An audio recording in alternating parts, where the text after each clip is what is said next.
Números capítulo 32, verso 23. Dice la palabra del Señor: mas si así no lo hacéis, está hablando Moisés, he aquí habréis pecado ante Jehová, y sabed que vuestro pecado, ¿qué dice? Os alcanzará. Léalo conmigo, pero pausadamente. Dice: mas si así no lo hacéis, he aquí habréis pecado ante Jehová, y sabed que vuestro pecado os alcanzará. Amén. Vamos a orar en esta mañana y disponga su corazón. Esto se necesita disposición para que la palabra pueda entrar a nuestra vida. Padre, en el poderoso nombre de Jesús, te doy gracias en esta mañana por todo lo que haces, Señor. Gracias por tu fidelidad, por tu misericordia, porque, Dios mío, comenzamos una nueva semana, Señor, y sabemos que es por tu misericordia. Gracias por cada familia que está en este lugar, Señor, representada por una madre, un padre, hijo, Señor, que es delicioso, Señor, saber y entender, Dios mío, que queremos siempre, Señor, agradar a tu presencia. Bendice pues todo lo que se haga, lo que se hable, Dios mío, venga con la unción de tu Espíritu Santo. Te lo ruego, Señor, en el nombre de Jesús. Amén y amén. Por favor, siéntese en esta mañana. De entrada, el texto cuando lo leemos se nos hace un poquito fuerte, que nuestro pecado nos alcanzará. Hay muchos, o habemos muchos, me voy a incluir, que a veces sacamos de contexto el texto bíblico y lo queremos acomodar. Quiero en esta mañana explicarle o darle el texto por qué se escribe esto, por qué escribe Moisés esto, o por qué dice esto Moisés. Se está dirigiendo a dos jefes de tribu. Israel se conformaba por 12 tribus. Están en este tiempo, están a punto de entrar a la gran tierra prometida. Después de navegar, andar 40 años en el desierto, por un error, por un pecado, fíjense, por un pecado, no pudieron entrar tiempo atrás. De hecho, tuvo que morir esa generación, la que salió de Egipto. No sabemos esa historia. Vaya conmigo, ahí mismo en el capítulo 32, en el verso primero. Dice: los hijos de Rubén y los hijos de Gad tenían una muy inmensa muchedumbre. ¿De qué? De ganado. Y vieron la tierra de Jazer, o sea, de este lado del Jordán. Vieron que esa tierra, la de Jazer y Galad, y les pareció el país lugar de ganado. ¿Qué quiere decir? Que vieron a lo mejor la posibilidad de ver zacate, ver algo verde, donde no se dice cuánto, pero tenían mucho ganado. Oiga, no había yo reflexionado en esto, de que aun cuanto venían en peregrinaje, estos arriaban con sus animales, porque salieron de un cautiverio y van a la tierra donde se les prometió que iba a fluir leche y miel. Pero estos encuentran que este lugar es el indicado, o llamémosle, reúne los requisitos, y ellos se cuestionan. Estos dos, como representantes de cada tribu, van y hablan con Moisés, van y hablan con Eleazar, que era el sacerdote, y hablan con los principales o los príncipes, los que estaban en eminencia ahí con Moisés. Y vaya al verso 2. Dice: vieron pues los hijos de Gad y los hijos de Rubén, y hablaron a Moisés, al sacerdote Eleazar y a los príncipes de la congregación, diciendo: estos son los territorios que ellos mencionan: Atarot, Dibón, Jazer, Nimra, Rasbón, Eleale, Sabam, Nebo y Beón. La tierra que Jehová hirió delante de la congregación de Israel es tierra de ganado, y tus siervos tienen ganado. La tierra estaba desértica. Dios había acabado esa tribu para que Israel pudiera pasar. No era el propósito de que ellos estacionaran, pero estos encontraron tierra propicia. Moisés de entrada se enoja y lanza un rotundo no. Dicen por ahí que la burra no era arisca, la hicieron. Moisés venía lidiando, lidiar 40 años con gente cabezona, gente testaruda. ¿Hay testarudos en esta mañana aquí? No vinieron. Vienen al siguiente servicio. Tercos, la Biblia los llama duros de cerviz, duros de cabeza, ¿sí? Entonces, le lanzan esta petición a Moisés. Había un requisito que ya estaba establecido para conquistar, porque había que conquistar todavía la tierra, en este caso Jericó y todo lo que iban a apoderarse, tenían que pelear. Había un convenio que de cada tribu, los jóvenes que estaban en la edad militar, en México es a los, ¿cuántos años es? A los 18. A los 18 tienes que presentar tu servicio militar. ¿Cuánto lo presentaron? Santo Cordero, puros como yo, puros remisos, que rifaron a mí me tocó que rifaron la boleta y me tocó marchar, pero no fui. Pero bueno, esa es otra historia. La regla decía que de cada tribu tenían que mandar los hijos o jóvenes que ayudaran a estas mismas 12 tribus a conquistar, a pelear. Mire lo que dice el verso 5. Para narrar un poquito mejor la historia. Por tanto, dijeron: si hallamos gracia en tus ojos. Mire la actitud de estos dos hombres, de Rubén y de Gad. Si hallamos gracia en tus ojos, dese esta tierra a tus siervos en heredad, y no nos hagas pasar el Jordán. De entrada la reacción de Moisés fue, le decía ahorita, no, porque dijeron, estos se están acobardando y no quieren ir a pelear. Les dice el verso 6, y respondió Moisés a los hijos de Gad y a los hijos de Rubén: ¿irán vuestros hermanos a la guerra? O sea, los que tienen la edad para ir, y vosotros os quedaréis aquí. Mire la respuesta. Verso 7. ¿Y por qué desanimáis a los hijos de Israel para que no pasen a la tierra que les ha dado Jehová? Mire, en la mente de Moisés había un choque de emociones. Anteriormente, cuando manda 12 espías, ¿se recuerda? Cuando manda a espiar la tierra de Jericó, manda un personaje de cada tribu. Van 12, solamente 2 vienen con una buena actitud. Los otros 10 se amedrentaron, y el problema fue que ventilaron lo que vieron allá. Dice que vieron gigantes, vieron que tenían equipo para pelear, y se desanimó todo el campamento. Se desanimó. Le estoy parafraseando, usted lo puede leer en la Biblia. Se desanimó. Pero estos dos trajeron buenas noticias. Eran coléricos tal vez, Josué y Caleb. Oiga, porque aquellos llegaron, ¿sí se puede? Sí podemos. Y luego si nos van a ayudar los jóvenes soldados, llamémosle así, o los jóvenes reclusos, pues más fácil va a ser. O sea, tenían una actitud positiva, pero pudo más la actitud de los 10. Y eso era lo que estaba en choque en la mente de Moisés. Cuando estos le hacen esta petición, por eso les lanza y les dice, bueno, van a mandar a los hijos y ustedes se van a quedar acá porque pues tienen el ganado, ya hicieron planes.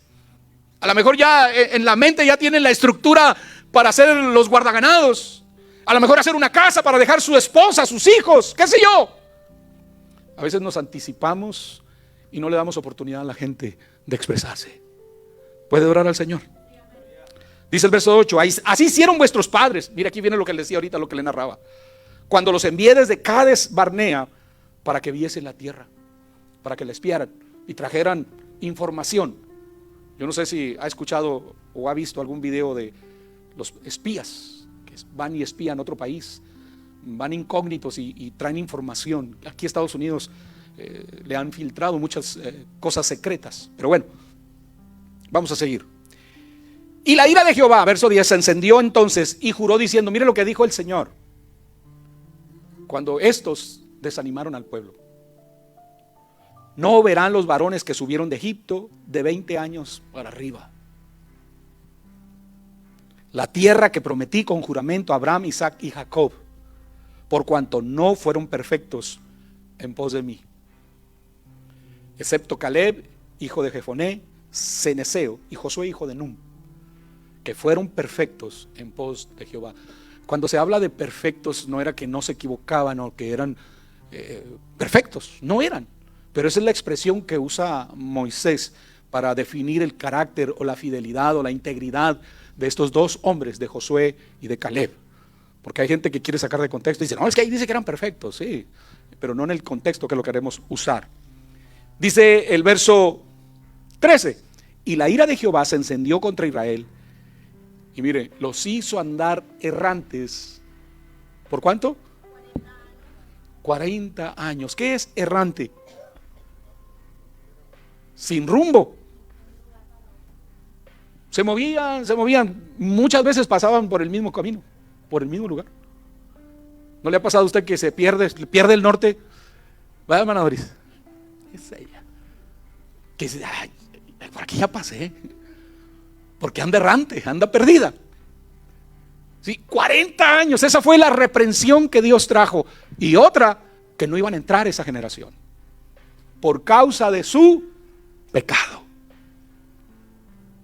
Luego sigue diciendo, y he aquí vosotros habéis sucedido en lugar de vuestros padres, prole de hombres pecadores, para añadir aún a la ira de Jehová contra Israel. Si os volvéis en pos de él, él volverá otra vez a dejaros en el desierto y destruiréis a todo el pueblo. Moisés estaba tratando de evitar que la decisión de estos, de quererse quedar, si usted ve a alguien durmiendo, hágale así, un codazo santo, que no se vale, dormir es en la casa, y si le aburro, pues cámbiale de canal nomás. Estaba Moisés tratando de evitar que una acción de este tamaño desanimara otra vez al pueblo. Y lo más que le dolía a Moisés es que conocía el carácter de Dios. Yo le pregunto en esta mañana, ¿cuántos conocen el carácter de Dios? Hubo pocos amenes, pero Dios es santo. Déjenme lo digo otra vez, Dios es santo. Ese es el carácter de Dios. Dios es santidad. Y su esencia es amor. ¿Puede adorar al Señor? Pero acuérdese, está lidiando con un pueblo que va a enseñar con su propio ejemplo a nosotros en esta mañana. Seguimos leyendo. Entonces el verso 16. Entonces ellos vinieron a Moisés y dijeron, mire lo que dijeron ellos, bien cuerdos, edificaremos aquí majadas para nuestro ganado y ciudades para nuestros niños, y nosotros nos armaremos e iremos con diligencia delante de los hijos de Israel hasta que los metamos en su lugar, y nuestros niños quedarán en ciudades fortificadas a causa de los moradores del país. Mire lo que dice el 18, no volveremos a nuestras casas hasta que los hijos de Israel, en otras palabras, hasta que todas las tribus tengan posesión de tierra. Esa es la palabra que tanto Rubén y Gad le dieron a Moisés. Reitero, había lucha dentro de Moisés, pero ya le iba bajando. Ya la intensidad le iba bajando. Había razones el que pudiera tener muy poderosas Moisés, porque la mayoría, y me doy de cuenta que estos eran la excepción, estos dos hombres, la mayoría de los judíos eran de doble ánimo. Decían que sí y luego seguían con sus andadas. Estos dijeron, no nos vamos a devolver hasta que hayamos cumplido lo que está establecido. Dice el verso 19, porque no tomaremos heredad con ellos al otro lado del Jordán, ni de delante. Fíjese qué honestos. O sea, no vamos a agarrar tierra y hambre, no vamos a agarrar nada, simple y sencillamente por cuanto ya tenemos nuestra heredad a este lado del Jordán. Ellos ya se habían visualizado, ellos ya habían visto la posibilidad de poderse quedar en ese lugar. Y esto es lo que le plantean, esta es la garantía que le dan a Moisés. Sigue hablando. El 20. Entonces les respondió Moisés, si lo hacéis así, si os disponéis para ir delante de Jehová a la guerra, y todos vosotros pasáis armados el Jordán delante de Jehová, hasta que hayan echado a sus enemigos delante de sí, y sea el país sojuzgado delante de Jehová, luego volveréis y seréis libres de culpa para con Jehová y para con Israel. Y mire lo que dice más abajo, y esta tierra será vuestra en heredad delante de Jehová. Pero aquí viene lo interesante. Aquí viene no la amenaza de Moisés.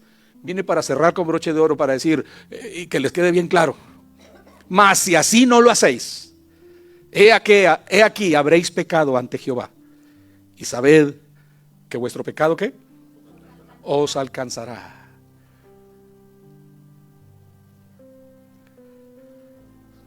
Creo que Moisés estaba hablando con dos personas cabales, personas de decisión, y que veían a largo plazo que ese lugar les iba a ser beneficioso, pero nunca se desentendieron. Una, de dónde venían. Dos, que estaban dispuestos a ayudar a conquistar la tierra que fluye leche y miel. Sin saber, yo no sé si estos hayan sido parte de los espías, pero si no lo eran, no sabían lo que había de aquel lado del río. No sabían qué tipo de personas había en mente, lo que habían traído los otros 10. Había gigantes que estaban enormes, pero no los amedrentó. Se aliaron, un corazón valeroso, y dijeron: vamos a pelear. En la afirmación que acabo de leer ahorita, y sabed que vuestro pecado os alcanzará, se revela el misterio del pecado. La naturaleza del pecado es tal que, ya sea que otros descubran nuestro pecado o no, dice aquí, nuestro pecado nos alcanzará. Quiero ser específico con esto, no lo saque de contexto. El pecado lleva en sí mismo el poder de atribuir al pecador, y la retribución del pecado es el infierno. No hay que pensar que en incurrir en el pecado no podemos domarlo, dejarlo atrás, ni librarlo de él. No importa cuán seguro nos creamos estar, escuche esto, seguimos siendo pecadores. Y por ende, nuestro pecado nos alcanzará. Entonces decimos: ¿cómo es este asunto? Si ya no estamos bajo la ley, hoy estamos bajo la gracia y somos salvos por fe. ¿Aló? Somos salvos por fe. ¿Usted está seguro que es salvo en esta mañana? Gloria a Dios. Pero la tensión está latente con el pecado. Mire el apóstol Pablo lo que dice. Vaya conmigo, por favor. Romanos capítulo 7, verso 14. Vamos a leer unos versículos. Mire, Pablo describe el pecado como si fuera un ser viviente que vive dentro de él, dentro de nosotros. Fíjese, vamos a leerlo. Porque sabemos que la ley es espiritual, mas yo soy carnal. ¿Qué dice? Vendido al pecado. Siguiente versículo. Porque lo que hago no lo entiendo. Pues no hago lo que quiero, sino lo que aborrezco, eso hago.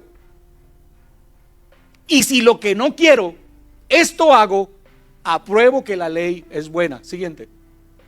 De manera que ya no soy yo quien hace aquello, sino el pecado que mora en mí. Siguiente. Y yo sé que en mí, esto es, en mi carne, no mora el bien, porque el querer el bien está en mí, pero no el hacerlo. Porque no hago el bien que quiero, sino el mal que no quiero, eso hago. Siguiente. Y si hago lo que no quiero, ya no lo hago yo, sino el pecado que mora en mí.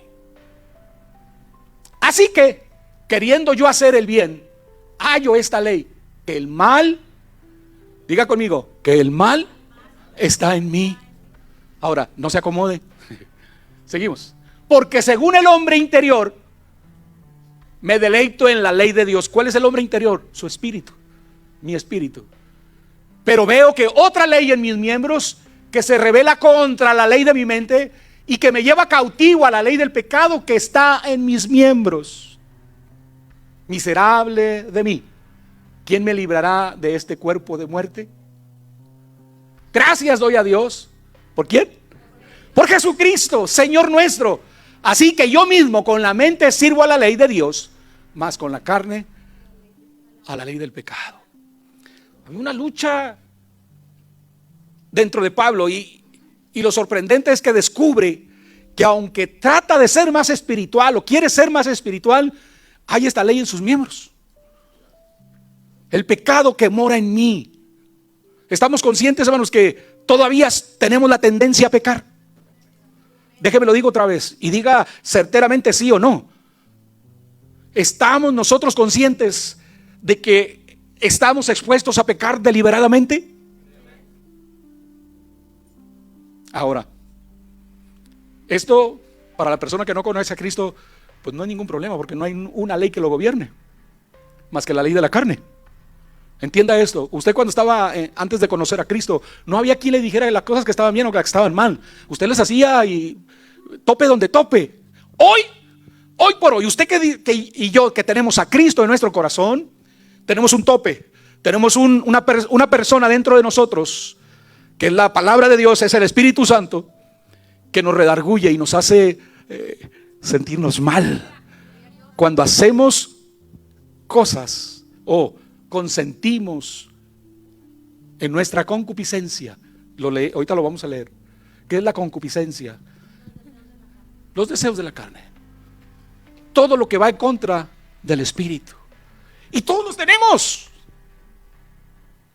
Todos queremos una bonita casa, todos queremos el carro que maneja el hermano o la hermana. Y me puedo dar una lista. Puedo hacer una lista de las cosas que hay en nosotros. Pero lo tremendo de esto es que ya no somos gobernados por la carne. No sé cuántos de nosotros le ponemos freno a la carne. Usted sabe sus debilidades. Usted conoce sus debilidades. Yo puedo conocer las debilidades de mi esposa, pero las de usted solamente. Y al sabiendas de sus debilidades, sabemos hay algo que nos persigue y es nuestro pecado. Siempre nos está persiguiendo. El problema es no dejarnos agarrar, sino evitar. Escuche esto. Todos los días hasta que Cristo venga o nos levante, vamos a tener este tipo de luchas. Vamos a tener no, pero mire, Juan el Bautista, estaba allá en el desierto, Juan el Bautista tenía sus luchas internas. ¿Sí? Se fabricaban pensamientos, porque la mente es el taller de Satanás. Es donde ataca más. ¿Y cuántas veces, iglesia, todo comienza en la mente, luego baja al corazón, y el problema es que luego lo confesamos con nuestra boca? Ahí nos alcanzó el pecado. Ahora, le tengo buenas noticias y usted lo debe de saber. Jesucristo es la solución. Jesucristo es la respuesta. Pero ¿cuánto tardamos? Y esta es una pregunta buena que debiéramos hacernos todos. ¿Cuánto tardamos en confesar nuestros pecados delante de Dios? Consciente estoy, porque aquí llenamos el altar y a veces hay lágrimas ahí en la alfombra impregnadas, donde, Señor, soy un pecador. Señor, te fallé. Y no me estoy burlando ni mucho menos, porque en su momento lo hacemos así. Pero no somos específicos con nuestro pecado. Ay, pastor, pues que son varios. Pues esos varios hay que confesárselos a Dios. Y lo más, para que haya un efecto, debemos de arrepentirnos de ese pecado y apartarnos. Pero nos podemos levantar restaurados. Puede adorar al Señor. Podemos decir esta mañana: Señor, perdóname, restáurame. Oiga, y Dios lo hace. Si algo Dios no puede resistir, es ver un corazón quebrantado delante de su presencia. Si algo Dios no resiste, ver a un pecador arrepentido. Ahí Él extiende sus brazos de amor. Pero ahí no para todo. La lucha continúa. Pablo, la lucha que estaba expresando no era una lucha de ese día. La lucha de Pablo era todos los días. Lo que quiero hacer, no lo hago. Lo que debo hacer, perdón. Y lo que quiero hacer, que no debo hacer, lo termino haciendo. ¿Cuántas veces el apóstol Pablo tuvo que reconciliarse con Dios? No lo sé. Pero Pablo entendió la gran necesidad y lo expresa en una carta, no solamente en base a un testimonio o a una vivencia, sino para que esto llegara muy lejos, llegara en esta mañana a sus oídos. la experiencia del apóstol Pablo para que nosotros tengamos en mente esto, iglesia, que nuestro pecado, el pecado, todos los días nos persigue. A ver si entiende y no lo saque de contexto. No quiero ser extremista, no quiero decir, ay, pues soy un pecador, cada vez que peco tengo que doblar rodilla. Oiga, eso es extremo. Pero hay muchas maneras en que el Espíritu Santo nos puede redarguir. Atienda cuando el Espíritu Santo lo redarguye, porque quiere decir que Dios sigue teniendo interés en usted y no quiere que perezca, no quiere que perezcamos. Oiga, cuando el Espíritu Santo me redarguye, oiga, yo busco un lugar donde apartarme y ahí empiezo a clamar a Dios y digo, ten misericordia de mí, Señor. Si algo, oiga, porque llegan pensamientos. ¿A usted no le llegan pensamientos? De toda índole, de toda índole. Y si consentimos, y si trabajamos esos pensamientos y los procesamos, las consecuencias suelen ser desastrosas. Al pueblo de Israel, la primera generación no entró por su falta de entendimiento, por su pecado.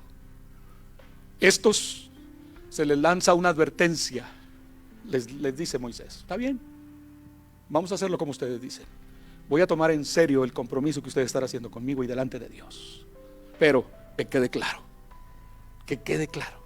que si ustedes le fallan a Dios, si ustedes ofenden a Dios, su pecado los perseguirá. En otras palabras, su falta.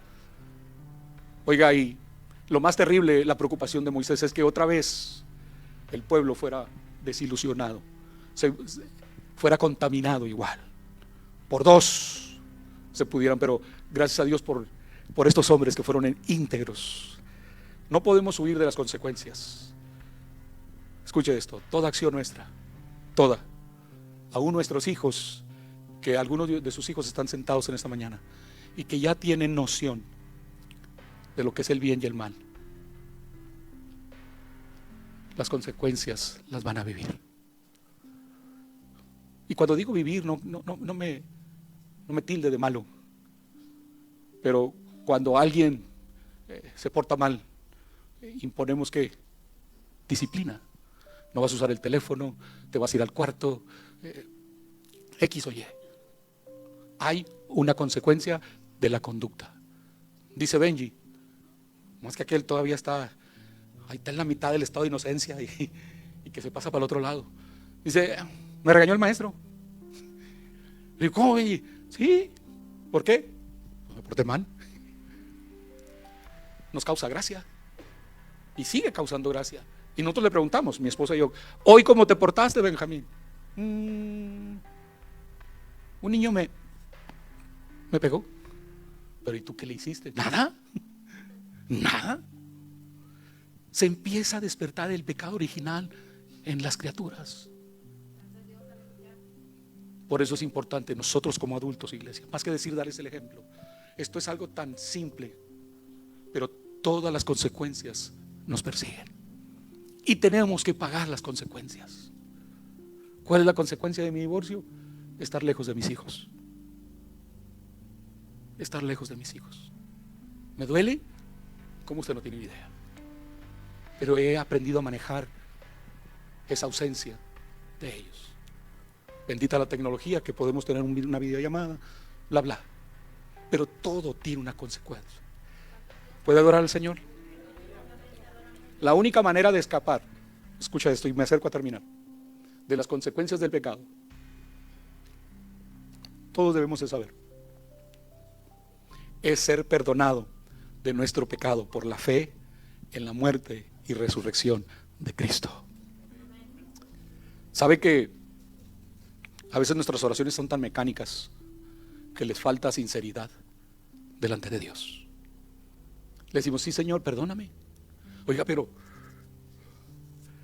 nos falta el ingrediente principal, que es el arrepentimiento.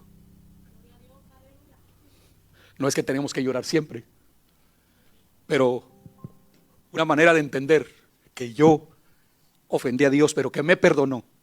Obvio, yo creo en la eficacia de la muerte de Jesucristo.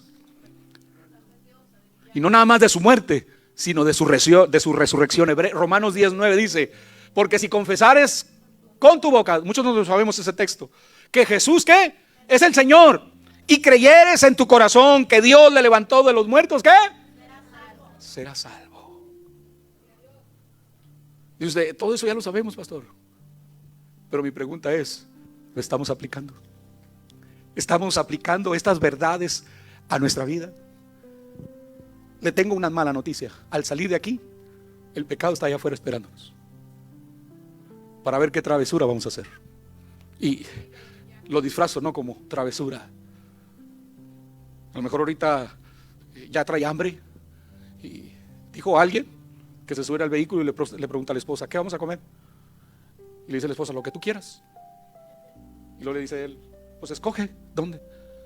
A donde me lleves. Pero escoge, a donde tú quieras, pero escoge. Porque el hambre lo asalteró. Y al último dice la mujer, dale para la casa. Y esta es la reacción. La mujer se va al cuarto a cambiarse, el esposo se va al sillón a ver la tele, la esposa hace de comer cualquier cosa y se sienta ella a comer y no le habla al esposo. Algo parecido con la realidad es mera coincidencia. Ya estamos pecando, ya estamos faltando. Pareciera extremo, pero dice Juan que abogado tenemos para con el Padre, a Jesucristo, que está ahí atento al clamor de sus hijos, que si en ese momento, oiga, muchas veces, y no voy a sonar exagerado, pero muchas veces nos hemos enojado mi esposa y yo, pero viene el razonamiento y digo, un buen sanguíneo es más fácil que doble los brazos que un colérico.